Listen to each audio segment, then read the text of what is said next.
ఏంటి ఓఆర్ఎస్ ని బ్యాన్ చేశారా? కాదండి.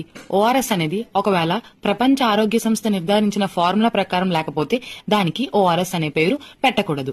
ఇదిగోండి, ఇదే అసలైన ఓఆర్ఎస్. వరల్డ్ హెల్త్ ఆర్గనైజేషన్ ప్రపంచ ఆరోగ్య సంస్థ ఇచ్చిన ఫార్ములాను బట్టి మాత్రమే ఓఆర్ఎస్ ని తయారు చేయాలి. అది కాకుండా వేరే ఇతర ఫుడ్ ఐటమ్స్ కి లేకపోతే డ్రింక్స్ కి ఓఆర్ఎస్ అనే పదాన్ని వాడకూడదు. ఇది మీకు విపరీతమైన మోషన్స్ అయినప్పుడు, మీ వంటిలో వాటర్ కంటెంట్ మొత్తం బయటికి వెళ్ళిపోయినప్పుడు 200 ml వాటర్ లో కలుపుకొని బాగా మిక్స్ చేసుకుని తాగాలన్నమాట. మీ బాడీ డీహైడ్రేట్ కాకుండా ఉంటుంది. అయితే మన వాడుక భాషలో ఎలక్ట్రాల్ పౌడర్ అని కూడా అంటాము. ఇదిగో ఈమె 8 సంవత్సరాలు కృషి చేసింది. ఈమె పిల్లల డాక్టర్ అన్నమాట.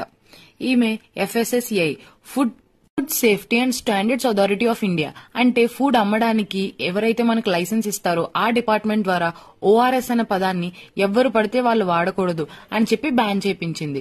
ఎందుకంటే ఆ ఓఆర్ఎస్ అనే పేరు పెట్టడం వల్ల ప్రజలు మిస్లీడ్ అవుతున్నారు. చూసారా, do not use during diarrhoea అని ఆ కంపెనీ వాళ్ళే మెన్షన్ చేశారు. అంటే మీకు విపరీతమైన మోషన్స్ అయినప్పుడు ఈ ఓఆర్ఎస్ ని వాడకూడదు అని ఆ కంపెనీ వాళ్ళు మాత్రమే వాళ్లే చెప్పారు. సో దీనివల్ల ప్రజలు సేమ్ నేమ్ ఉండడం వల్ల కన్ఫ్యూజ్ అయ్యి దీన్ని తీసుకుంటున్నారు. వాళ్ళకి ఆరోగ్య సమస్యలు వస్తున్నాయి. పైగా పేరు పెట్టడం వల్ల మిస్లీడ్ అయ్యి వీళ్ళకి సేల్స్ కూడా పెరుగుతున్నాయి. దీని కాస్ట్ 42 రూపాయలు.